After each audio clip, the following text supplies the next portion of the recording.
as I call this, we're now going to go to side B of the album. And this portion, we're going to be getting into our key operating reports and updates. And along the way, within each of the sections, if you have questions, if there's vocal time to please ask questions or to put any questions you have in the chat, and we will do our best to get to each of the questions. But now I'd like to turn over this time to call upon Jay Lieberman, treasurer of the board from Plano, Texas, and Michael Feinstein, the CFAO, to deliver the Q2 Finance Committee report and also to lead the discussion that we will be having on the proposed sale of the Israel building. So Jay, Michael, take it away. I am going to change my background. And we are ready because finance is fun and this board loves nothing more than digging into the numbers. So before we get too deep into it, I know a lot of people expressed their appreciation at a previous meeting, and from Michael, I hear that a lot of people reached out to him individually, but I want to take a personal moment to thank Michael and Miriam, but specifically since Michael will be transitioning at the end of the year, Michael, for the work he has done. I think it's been about a year since I stepped into this role, and I can't imagine doing it with anybody else. You know, Daron, dating back to when Daron tapped on Michael to help kind of with some projects, and then that obviously led to more. The work that you did to help this board understand the situation we were in and help us begin, providing some stable foundation to the agency really is just a remarkable task. And I just want to express on behalf of the board my appreciation for the partnership you've shown over the last year. And I know you're not going far away. So thank you. Unless you change your phone number. Hopefully you won't. And then before we kick into the financials, there is something that I've heard a couple times that I just want to address, at least to my perspective. I think it was Scott that first raised it. And then I know it's been mentioned a couple times as far as like, we have all this exciting work, and I am the treasurer and finance chair, not here to talk overall agency strategy, but there's been a lot of talk of, do we have the resources, and will we have the resources to do all this fine and needed and valuable work? And I just want to, on behalf of the finance committee, say, of course. This isn't a startup agency. This is an agency that has resources from Barak's report and from the support that has been indicated from the field. We're going to have more resources in the future. It's all a matter of prioritizing and really just figuring out where should this agency be emphasizing our efforts. A year ago, we were going through a budgeting process, knowing there was a change of CEO, and so it made some difficulties creating a budget. This year, we will be building the plane while flying it as Barak works with his committees to develop a strategy, and we're building a budget at the same time. But this is an agency, that, as you'll see in our financials, spends over $8 million on personnel to do valuable work. And our job now is just to make sure that we're doing the right work. So that was just something I'd heard it mentioned a couple times, and I just wanted to comment on it. As hopefully everybody read all the pre-read and sees the numbers, and Michael's going to go into some of the details. But what you'll see is through half the year, we're ahead of budget. A lot of the biggest variances are more to do with programs that either haven't happened yet, didn't happen, won't happen. So there's offsetting revenue and expenses. But when you dig down, the professional team did a great job in the first half of managing their expenses. and there's some indicators in the second half from a revenue standpoint that we should have some positive variances there. From a big picture, when it comes to the revenue, and I know Michael's going to walk you through a slide, and hopefully you saw it. A huge thank you goes to the field. It's been said before, and I know we're going to be making our calls, but the support that we are getting and going to get into next year, full year, is great, and I believe is only going to get better as more JCCs see the value that we can deliver to them. Last year, we had the biggest board campaign we've ever had. We're behind at this point, so my own little personal plug is that board members will, I have no doubt that this board supports the association, but if you can get your pledges and your cash in, it goes a long way. And I know as David talked about, we will be at or Barack, I don't remember which one, at the end of the year, we'll be talking more about the Tikva campaign, which will only provide more ability to fund multi-year initiatives.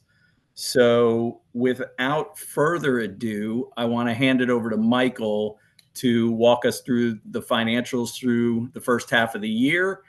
And obviously then we'll be turning our attention to a board decision that will need to be voted on.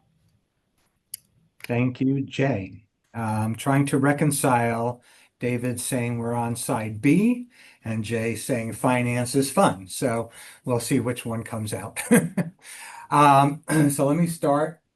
We are looking at the first 6 months of the year, and this is the overall operating statement. And there are two kinds of variances that we have. We have timing variances and we have real operating variances. So as I go through the highlights, I will identify what's what. You can see that revenue is running about $1.4 million below budget, and expenses $1.7 million below budget. We'll get into that. But the result is we're running a net of $300,000 better than budget. At the end of the first quarter, we were $134,000 better than budget. So we are doing okay. On the revenue side, right, what we used to call dues, we now call affiliate investment. The stakeholder partnership started July 1, so it really is not showing up here at all. So you can see that we are behind in affiliate investment as of the end of the second quarter. We're going to talk more about where that's going to be at the end of the year. I expect we will be either on budget or maybe a little bit better than budget. Program fees are $417,000 behind budget. That is primarily due to Israel trips that were canceled. A couple were rescheduled, but most not. So this is really going to be an operating variance. But when we look at the offsetting expenses that we don't have, in total, the trips were budgeted at a net of about $30,000. So it's a lot of revenue and a lot of expense, but very small net in terms of the margin. It's not going to affect us in a huge way. Grant revenue relates to a couple of different things. One is we are running ahead of budget by $170,000. Part of that is a Route 1 payment that came in well after we closed our books. It was from 2024, but that's hitting our books this year. JCC Maccabi is ahead of budget, and we expect JCC Maccabi by the end of the year will still be ahead of budget on grant revenue. So that is really an operating positive variance. Grant revenue release from restrictions refers to the grants that we had at the beginning of the year before the year started and are going to be spent this year. That is running about $637,000 below budget. That is related to Elevated, which has been spending behind budget. And so there's an offset expense to that. Elevated will end up on budget. It's the way the program is fully funded. So it doesn't really impact our bottom line. Government grants are showing at $705,000 behind budget. This relates to our partnership with the Ministry of Diaspora Affairs. We were a little bit behind on, it's a timing issue on spending. Most of that has been caught up already, and there'll be a little bit more that will catch up by the end of the year. Contributions are running $7,000 behind budget overall, but that's kind of masking the fact that the board campaign is coming in more slowly, and there are other contributions that are affecting that overall number. Federation allocations is a timing issue of being $50,000 behind budget. Corporate sponsorships are running $45,000 ahead of budget. That's a real operating variance. We will end up ahead of budget on corporate sponsorships. Endowment appropriations are showing a little bit better than budget. Again, that's a timing issue based on program spend, so that will end up on budget. And lastly, interest and other income is $181,000 better than budget. That's a positive operating variance that is being ahead both on tenant rent because we anticipated tenants moving out June 30th, but because our move date has gotten pushed back, a few of them stayed longer. And interest income, we had budgeted, assuming interest rate cuts would have happened way earlier in the year than they're now projected to happen. So we're doing better than budget on our investment of our cash, restricted cash in overnight obligations. So that is the revenue piece of this. I'll cover the expense piece and then I'll take a pause and see if there are questions about this. Salaries and benefits are running $51,000 over budget. We've talked about the fact that it relates to budget cuts that were proposed in the budget but were not made. There was $285,000 proposed in the budget. However, the fact that the cuts weren't made is being offset by the fact that it's taken longer to fill open positions. We delayed the cost of living raise by 3 months, and we've had a number of staff departures. So by the end of the year, we will still be behind budget there, but we will be not as far off as we otherwise would have been. Professional fees are showing as being $172,000 worse than budget. That really relates mostly to elevated sort of shifting their spend. And so overall, when we look at professional fees without that and without a legal expense that also missed the books cutoff, we're really doing fine on professional fees. Program expenses are $1.8 million better than budget, and that relates to what we just talked about in terms of program fees, releases from restrictions, and government grants. So all of the expenses associated with that revenue is showing up as a positive variance. And lastly, general operating and occupancy expenses are running better than budget, mostly in technology and marketing. I believe that those are going to be timing issues, so we'll make that up throughout the rest of the year. We also had a real operating variance in that we have not ever before budgeted for currency exchange fees, which in the first half of the year were $21,000. I think we'll need to start budgeting for that going forward. So let me take a quick pause. Anybody got questions about this overview? Yeah, I have a question, Michael. It's Sue Straight. You had mentioned that we haven't done the cost of living raises and other increases to salary. Is that contributing to the number of people who have left the agency? does that give us a bad rating as an employer? What I said was they were deferred. So we originally budgeted for them to take place on January 1, and they happened on April 1. So We still gave them. the cost of living raise did happen.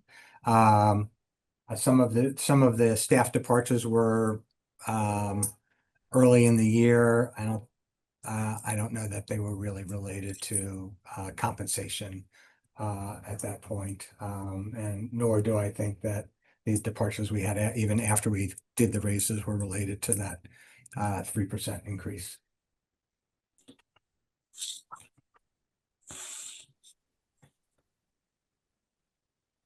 So I thought it would be helpful to just take a look at some of the major changes from budget that I think will affect our year-end projection.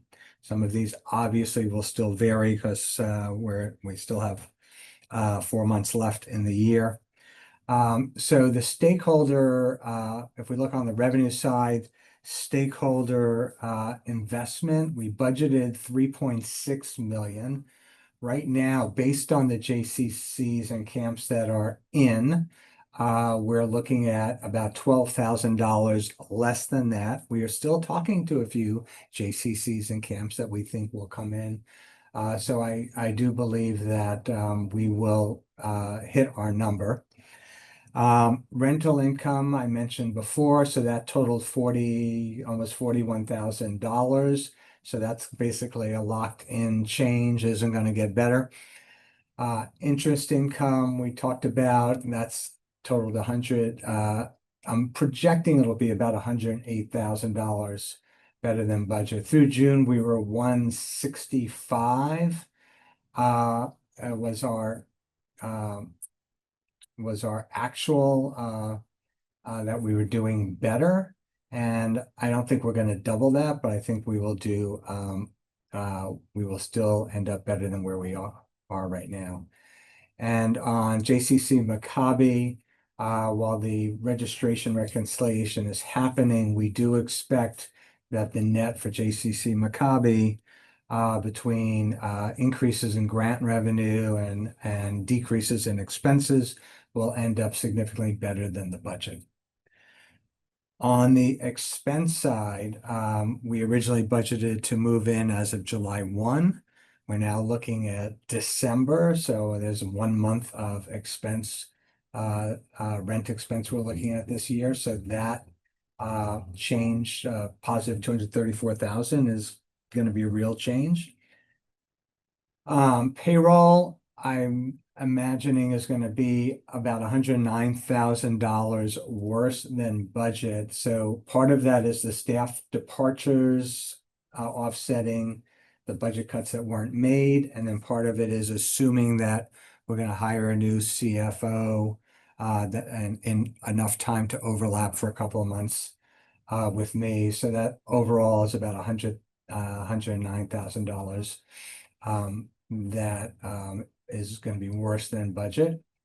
And then earlier we talked about some of the consultants that Barak has brought in to work with him and the team. And so between the consultants, those advisors, a technology consultant we're working with, we hired an event planner to fill the gap of a staff person who has left, and the search fees, we're looking at about $210,000 over what we had budgeted.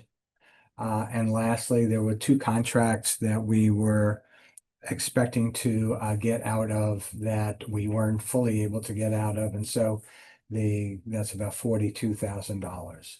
In total, we take the pluses to revenue and the offsets and expenses, we're looking at about $245,000 better than budget. Our budget was basically a break-even budget. So I would expect that somewhere plus or minus 245 is a good bet as to where we will end up. We still do have $78,000 at risk with the hotel for the professional conference. And so the question there is going to be, whether we can fill enough hotel rooms to meet our utilization requirement. And so we will know that, I think, in the next couple of weeks as to how well we do on that. So I'll pause again. These are just like highlights of the major changes that I've seen affecting the overall budget. These are really what's driving our ability to end up the year a little bit better than budget. Questions? Michael, how do we do on the campus games in Pittsburgh? I'm curious how much better than budget, because I think it probably is, but I just wanted to know if you have any preliminaries. I know it's Yeah, Q3. I don't have a preliminary on it because the registration fees haven't reconciled yet, but the grants ended up being better than budget. And so I would expect overall both sets of games for us will have been better than budget. Thank you. Yep.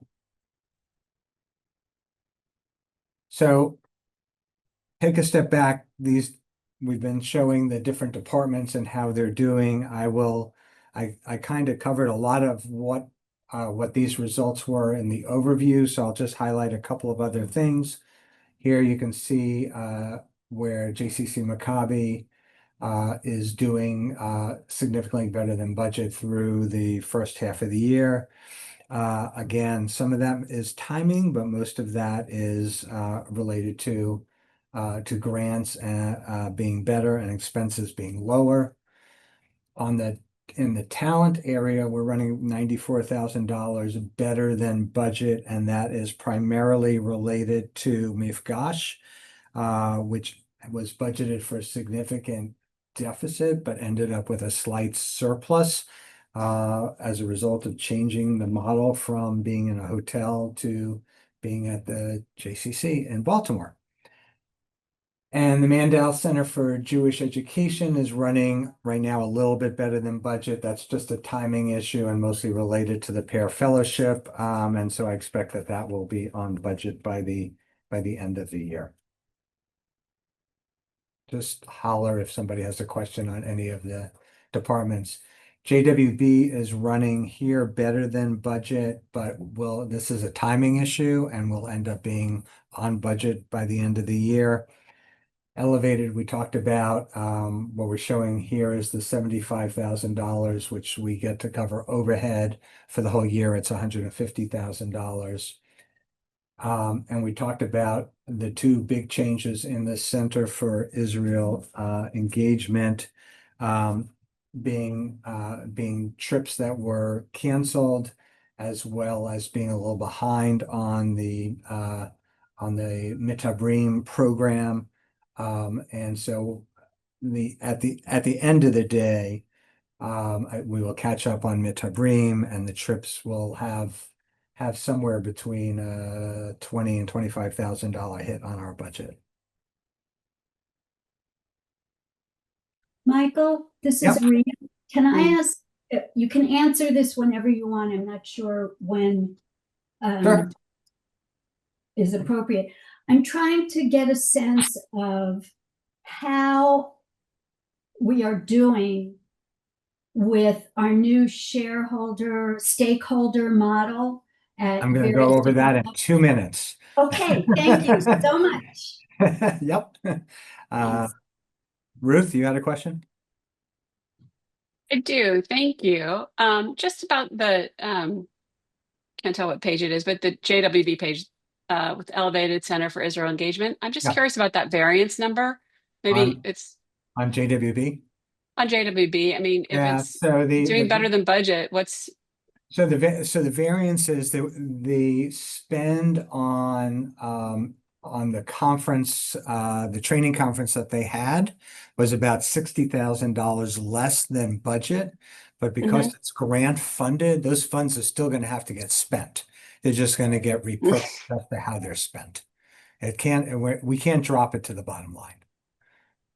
So there are things that grant can cover that we hadn't spent money on. So we will have the opportunity to spend money on that down the road. I think it's probably more of an offline, I can give you the detail of fine. it. Yeah. So it sounds like it's a good problem. Exactly. Thank you.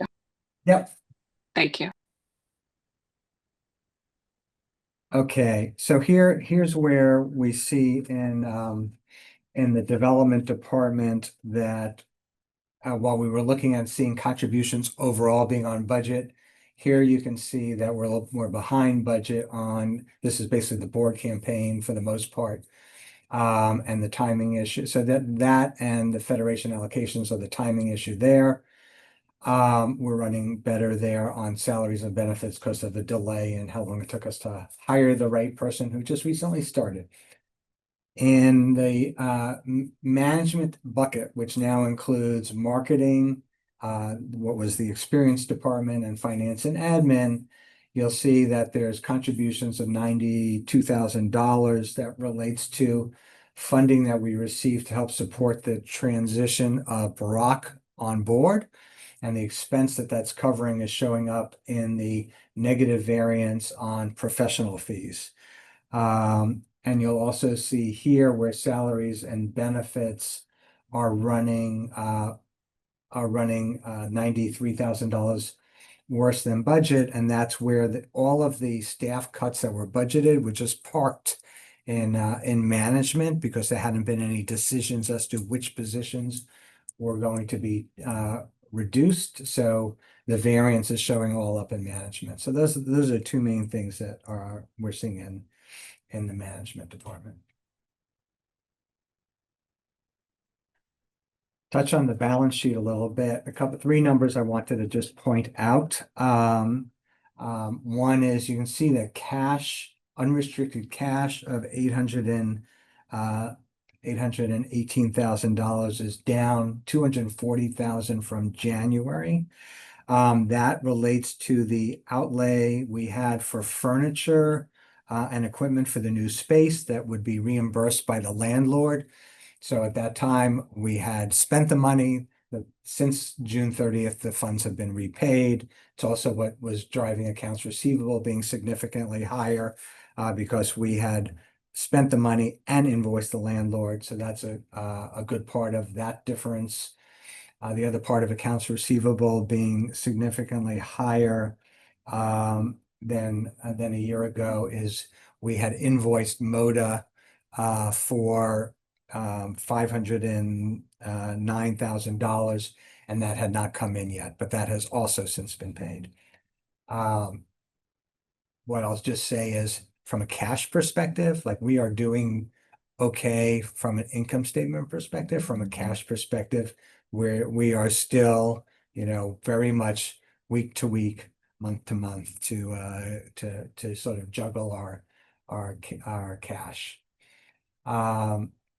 And then lastly, here you can see on investments that they are up by about $500,000 from the beginning of the year, despite the fact that we've drawn our spend out of it. So our portfolio is doing well. On the liability side, the one note I wanted to bring up was under notes payable. We're at $500,000. We have fully paid off the JCRIF loan as of December. We've talked about that. So this just relates to the balance left in our EIDL loan, which is, I think, about a 30-year payoff. So we have, it's a low interest rate loan that we have going forward. Any questions on the balance sheet? Hey, Michael, I know we have stakeholder to get through still, but I want to make sure we have enough time for the Israel building discussion. Yep. Okay, here comes stakeholder. So David early on told you that we had 138 JCCs and camps in. This is showing you the split between partner, ambassador, and affiliate. There are 6 JCCs that were paying that are not yet in. We're still talking to a number of them, and 20 that never were paying and have never responded, and I don't expect to be in. 5 that have told us that they're not going to be in at this time. So that's where we are from a count perspective. This is the dollar side.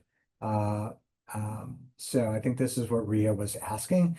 So we are projecting for between 25 and 26, about a $660,000 increase in net revenue from stakeholders as a result of the whole new due structure that we have, right? The rate that we have. And that could be a little higher depending on if the 6 come in. So we will see how that shakes out over the next couple of weeks.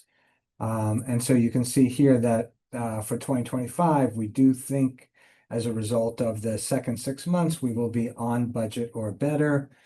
And next year, this helps considerably in terms of our, in terms of our budget. Lastly, just 3 things to think about going forward. It's something for the budget committee primarily to think about as we look to changes that happen in our sort of baseline budget. One is the endowment. We've spent at 6.5% for 2 years. The investment committee and finance committee have heard that that is not a sustainable spend. We go back to 4.5%. That's a $400,000 shift in what we have available. We have the $660,000 plus dollar positive for next year in terms of affiliate investment. And then we will have to start paying real rent, even if it's going to be about half of what we were paying in our current space. Overall, it's about a $229,000 swing that we will make up in other ways. At this point last year, we were looking at a $477,000 gap, so we are better from that perspective. And then 2-second update, the defined benefit plan termination is continuing to proceed. I think either the end of this year or Q1. We hope to close that out as soon as we get our determination letter from the IRS, and we know they're working on it. We expect that there will be close to $1 million excess from the gift that we received from the Waxes to close that plan out when all is said and done.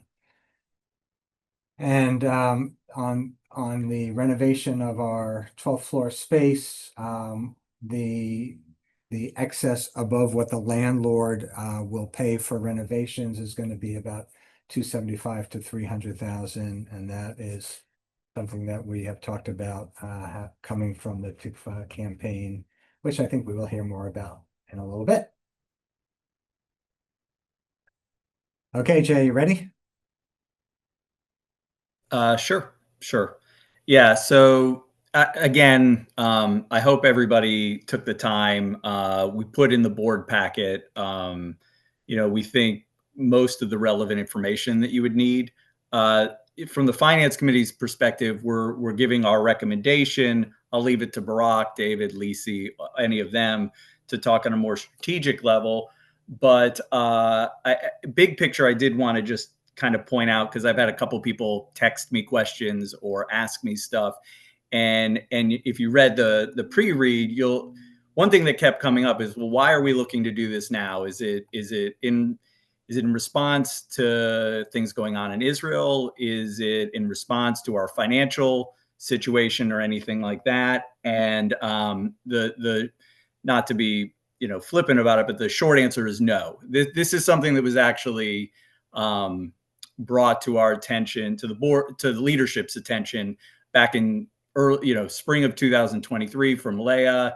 And again, I'm not going to go through the whole memo. You can read that at your leisure, but it was talking about the history of the building, the fact that we used to operate more out of it, that especially after COVID with more remote working and time zone differences, the team there is not really operating out of the building, that the building is rented out, and that the team works from home a lot or works with outsourced partners when we lead trips and things like that, so that really the Israel building itself had become more of an investment than it was something that directly was used by our Israel operation.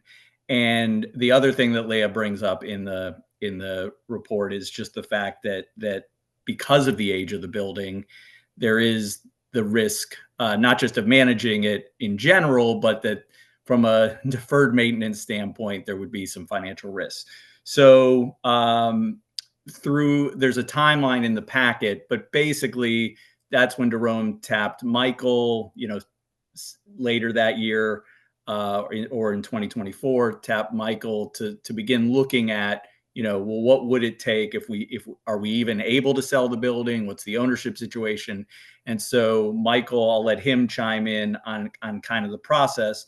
But by the time it came to our finance committee, once the due diligence had been worked on and once the lawyers had weighed in on, that we could sell it, and here's what the mechanics of that would look like, and here's what the math of that would look like, the finance committee is coming to the board today with a recommendation that was based on an evaluation really of 3 points, one of which was weighing those financial benefits and risks, of owning versus not owning a piece of commercial real estate in Israel.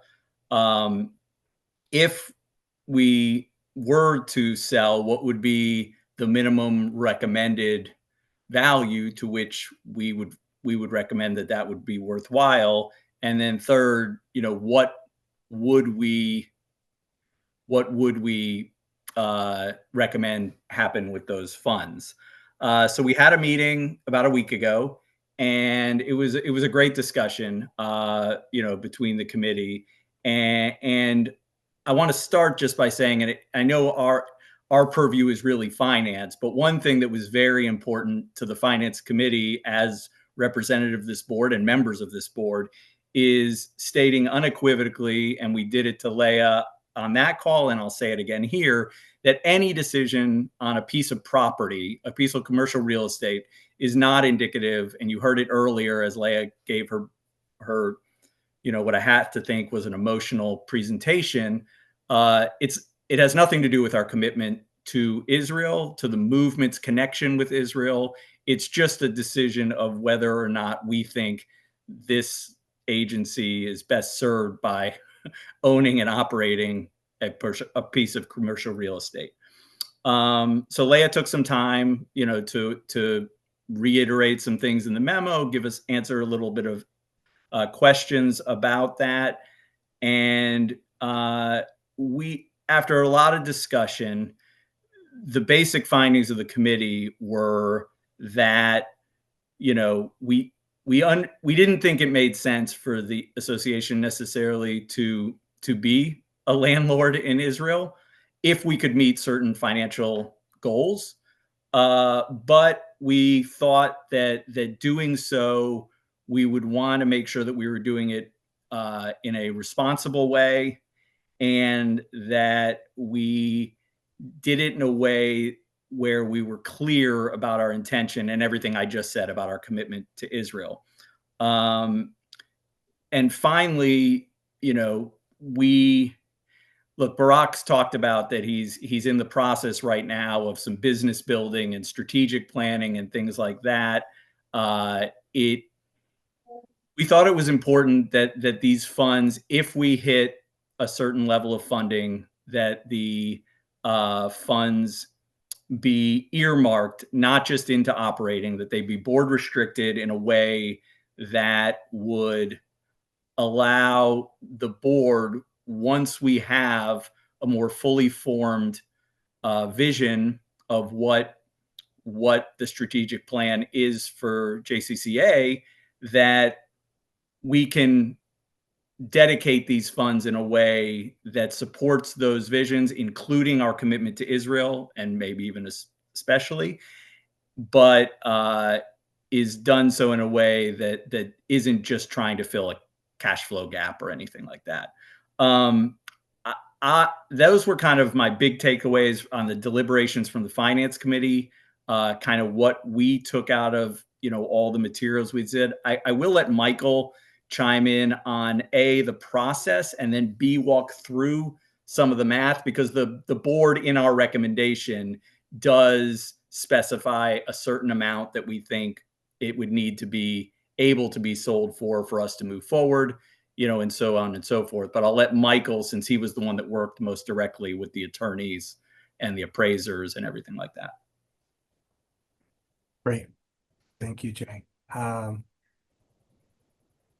So back in August 2024 was when the executive committee authorized staff to actually try and figure out what our rights were. We engaged a boutique real estate firm in Israel called Gindi Caspi. And they, in their work for us, they did two things. One was there were restrictions on our ability to sell the lease, and I just want to be clear that we own a lease on a piece of property. We don't own the property itself. And so there were restrictions on our ability to transfer ownership of the lease. They were able to secure the removal of those restrictions, which allows us to sell the lease. Secondly, this building, this lease was acquired when we were known as JWB, not as JCCA, and we went through a lot of hoops in order to get the Israeli government to recognize that JCC Association owns the lease on this building, and so those two goals have been accomplished. We had an appraisal done on the building that estimated the value at 31 million shekels, which is about $9.3 million. We'll talk about the math in terms of how this works out, but we would estimate the proceeds, the net proceeds on that value at about 19.5 million shekels or $5.8 million. Our sale process, if we move forward, is the law firm actually, which specializes in this type of sale, would do an auction where they would put out a request for proposals. And when the proposals come in, they would then evaluate them and go back to bidders asking for best and final. And at the conclusion of getting an offer, it's still our decision whether we sell or not sell. The one thing, if we don't sell, we do have about $50,000 in legal fees that we've accrued, which would get paid to them out of their fee on a sale. So the math is a combination of sort of fixed and variable costs. Some of the things that are a little different from real estate in the US is that there is what's called a betterment levy in Israel, and that is the government saying, well, part of the value of your building has to do with how we've improved the infrastructure around it, and we want to get paid for that improvement. So that's a levy that gets paid to the government. There are the way this would work with the law firm is they would get a 3% commission that includes their time and the fee for handling the auction and closing on the sale. We had another law firm that we needed to work with specifically on estimating the taxes, and they would prepare the tax report to the government. And so we looked at both the 31 million shekel appraisal, and I looked at a second scenario of what if we got half of that. And the reason I picked half of that is because we already had an offer for the building at almost half of that. So it would give us an idea as to where we might net, our proceeds might net. And so you can see that under the two scenarios, we either net, kind of at the high end, about $5.9 million, and at the low end, about $2.3 million. So the shekel has been changing every day. The dollar has been falling, so this number has been changing. Happy to answer questions about the process we went through, questions about the sale process, and Jay, obviously, or David and Barak can answer questions about the why part of the deal. And Michael, I don't know if you want, I guess I will throw out there that basically, and it's I'll get to it more formally if we get to the point of making putting a resolution before the board. But the finance committee is based, and Michael, I don't know if you want to show it, but what the finance committee is actually, There you go. yeah, what we're recommending. So like Michael said, we don't know. I mean, the appraisal came in at 31 million shekels, but that is based on an understanding of what improvements could be made to the building. And so there's a wide variety of what we might get. It's not it's not quite like what we're used to, necessarily here.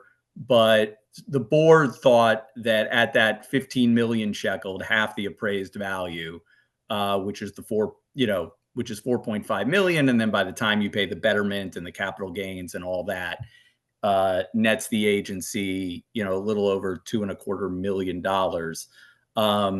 We thought that would be the place. Anything over that would be worth moving forward with. And so that's the recommendation we're making to the board, and happy to answer questions about it. We have Ruth with a question. Hi, thank you. Actually, I have a couple of questions. This was a lot of information, so if I'm repeating something asking about something that was already said, I just want to thank you in advance for your patience here. But you said something about a lot of restrictions that were on the property. I understand that, it was originally in the name of JWB. I just want to confirm JWB wasn't using this space and paying for it over the years. Is that true? JCC Association used to be known as the Jewish Right. Welfare Board. It has nothing to do with the Chaplains Council, right? Right, Our okay. name was Jewish Welfare Board, then it changed to the National Jewish Welfare Board, then it changed to JCC Association of North America, same organization. Right. No, nobody else, JWB was not using the building as Okay. a department And of we were JCC Association. right. So I just wanted to clarify that for everyone because we just need to have clear sight lines on all that. So it's not a JWB property or anything. Correct. Something that we talked about at the last time was when we talked about connecting with the donors. I mean, it's named Solomon and Mary Litt. Is there going to be some sort of nod recognition to the original donors? You don't have to answer that now, but something to think about. And then I guess my final question, I think you started to touch on this, but we'll have a certain amount of money that comes back to JCC Association, of course. And I'm just wondering if there's been conversation on what happens to that money, if it can be just reinvested and we don't look at it for a while to kind of build back, or what is the ultimate plan there? Yeah, so the recommendation of the finance committee, well, first of all, and we did talk about your donor discussion, and in the memo, it talks about the history of the donors, that, and to the extent, Tom Mandel speaks for his family, he was fully in favor of this, and I leave it to Brock and them to, and David and Lisi and everybody else to come up with a strategy, but your point is well taken there. As far as the funding, it was actually quite a bit of our discussion in the committee because there was fairly quick consensus on the fact that it didn't make sense for us to continue to own the building if we're not using the building. Was how do we handle it? I mean, God willing, there's these proceeds. And it was very important to the finance committee that they put in a board restricted account that can't get spent. And the hope was that because this is going to take time, like a real estate transaction like this, we're not going to have the money in the next few months. And the hope was that by putting it in a board restricted fund, it would, by the time that would actually happen, the hope was that a lot of the strategic work for the association that we're working on currently would have a little more eyes, and that hopefully whether the fund got put in the endowment, the only specific thing that the board was pretty in favor of, but we didn't think we necessarily had the purview to stipulate it, is JCC Association owes the endowment $1 million. There was a loan taken out way before my time. Michael, you can chime in as to when that was, for $1 million. And so the finance committee believes strongly that the first $1 million would go to pay back that loan from the endowment. And as far as what in the excess, there was a lot of talk about that we would want some of it to support our operations in Israel, that it was a little premature to talk about beyond that, just because, like I said, we're going through a lot of strategic planning. But we did not want it to be something that would somehow just end up in operating. And, it was something we wanted to make sure had a long lasting, whether formally put back into the endowment or otherwise, positioned to support initiatives that this association and this board decide are important.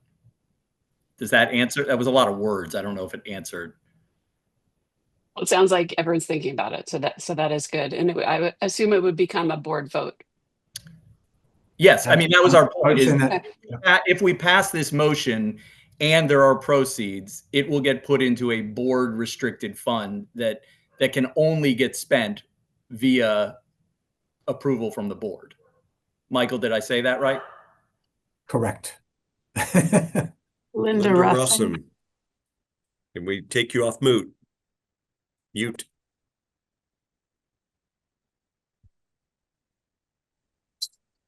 And you're still on mute.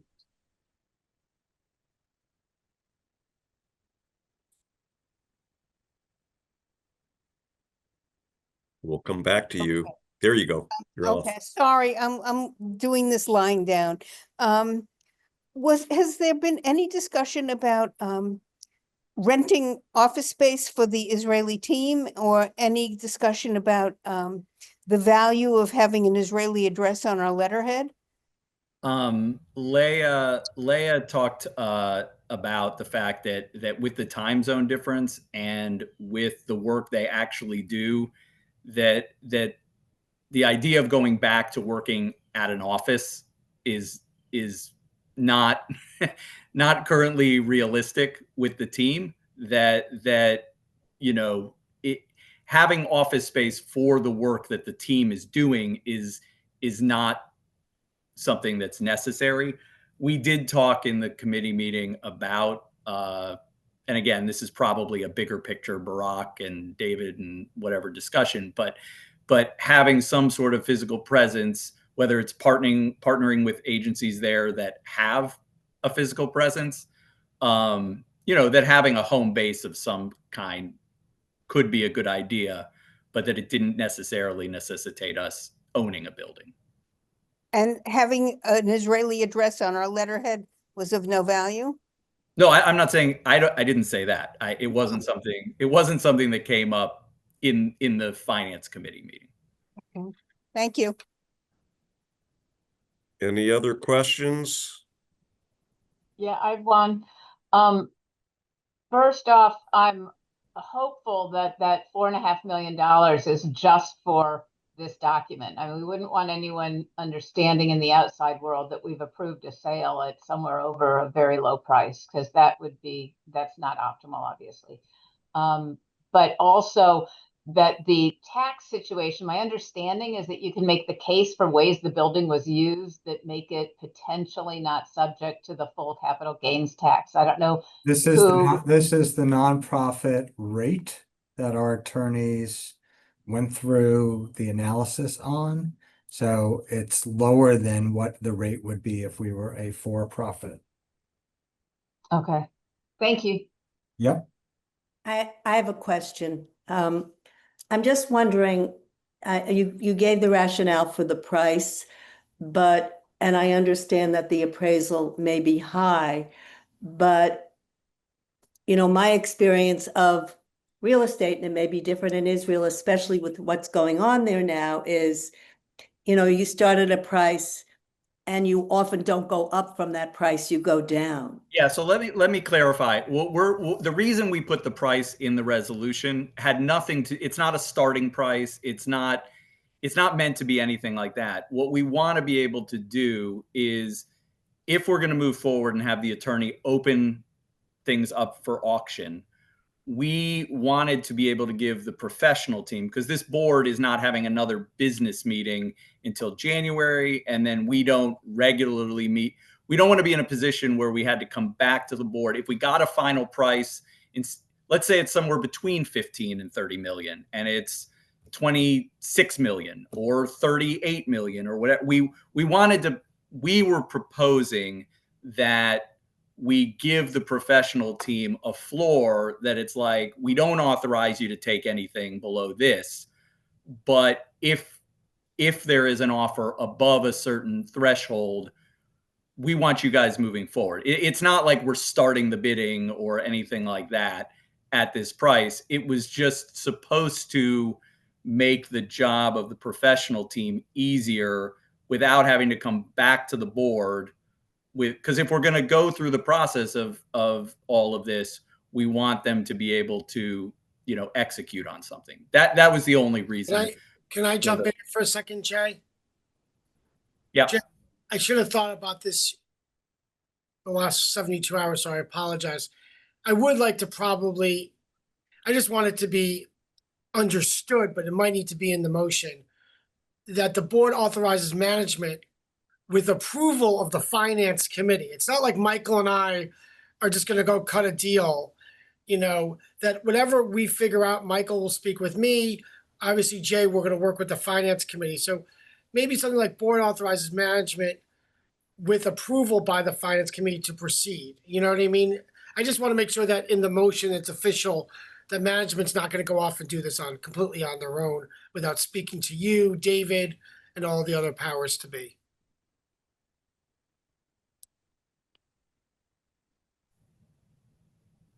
Okay. Any other questions? Does that sound doable for everybody?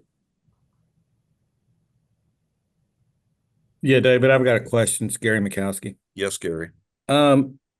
If what Brock just said is true, then why do we even need a minimum in there?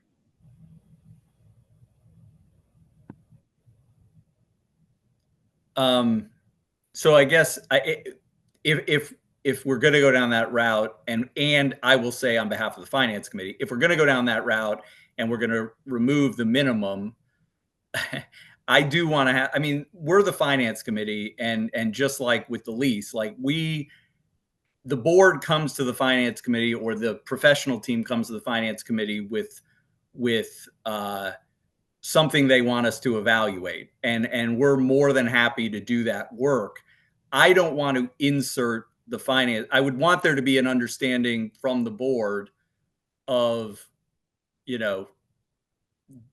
where the board, we don't have the authority to act on behalf of the entire board for something like this. So, well, if the board gives you the authority, you have the authority. So if the board gives you the authority to agree on what the selling price is, then you have it. Okay. All right. I would want some input from the board that they're comfortable with the number that we are proposing. It's a fairly big decision, and I don't think that we should be working in a vacuum. Shelley, you had a question? Actually, just a kind of a governance comment. I'm going to agree with Jay. Look, from a governance point of view, it really wouldn't be appropriate to say you could sell it for any amount the finance committee says, because the finance committee really doesn't have that level of authority, even if it is in the resolution. That's not the spirit of what bylaws and governance would suggest. So from my perspective, I think that we give the finance committee the direction to make a deal if they can, with a minimum price that they've asked for, and to do the very best that they can in negotiating the best price and terms possible. It's very difficult when you have a board of 60 some people to keep bringing things back every time they need to do something. And these deals move quickly, and we're never going to be able to get together that fast. But at the same time, they need guardrails. Without guardrails, we're kind of laying on to the finance committee a burden and duty that exceeds what I think people on the finance committee might have thought they signed on for, because now as a small group, they're making decisions on something very large, and having a guardrail also protects them, because when they're negotiating, they can go back and say, you know what, I can't do this deal. I don't have authority to do this deal. I don't even have that wiggle room, which sometimes gives them the ability to push the deal a little bit more favorably, because they just simply can't do the one on the table. If we're going to go down that below the level of what they believe is 50% based on, actual research and knowledge, I do think they should come back to the board. And so I would support Barack's amendment, but I don't think I would like to see anything where we suggest that they just have unfettered ability to negotiate anything. Thank you. Steve Seiden. Yeah, I agree with what's been said, and would offer the suggestion that after, why is this here? Oh, host a spotlight. Okay, after it says approximately $4.5 million, I'd add with the concurrence or with the approval of the Finance Committee. I think that that encapsulates what Barack was saying and gives the management the right to proceed, but they can't close the deal without approval from either with the Finance Committee. Michael, are you adjusting the motion I very am. quickly? Talk about on the fly. What about the idea of not putting the dollar amount in there?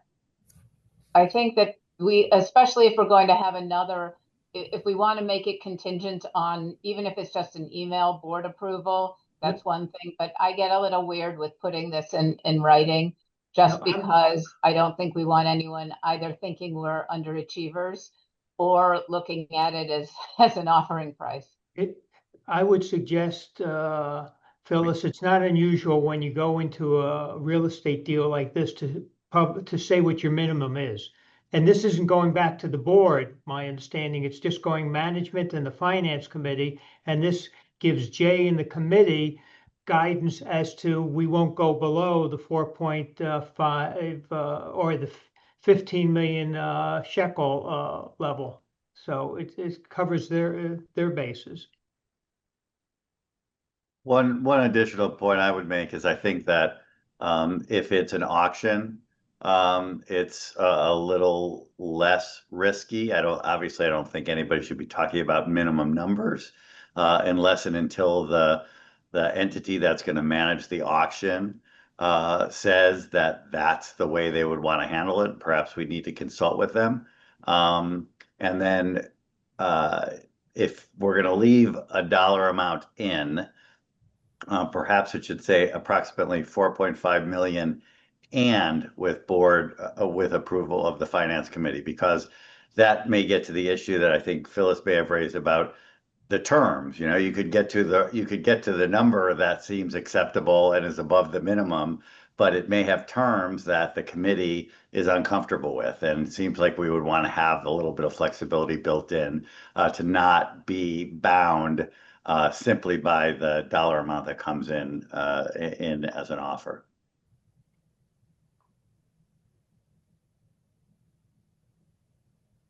Jay, do you accept the amendments to your motion? Yeah, I mean, right. Yeah, that makes sense to me. So we would convene the Finance Committee at the end of the process, when you have the best and final offer, and the Finance Committee will make a final approval, contingent on this minimum price, which again is not where we are hoping it will be. We're giving ourselves a floor to work from. Okay. Do we need a second? Can I have somebody?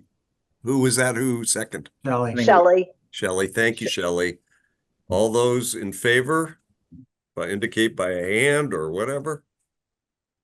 Somebody's hopefully counting them.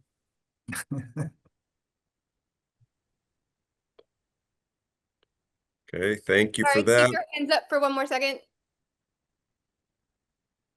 Thank you, everyone. And any opposed or their hands?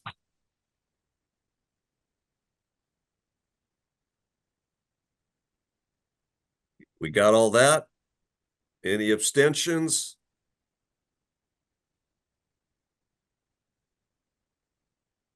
Okay. How do we do? Did we get a approval to go ahead? Somebody share? Yes, we got one nay, no abstentions, and most said yes. Okay, so we have carried it. Thank you for that. I saw a couple people pop up with questions or raised hands, but I don't know. I think Paul and Carol, were those accidental? Can we move on? Okay.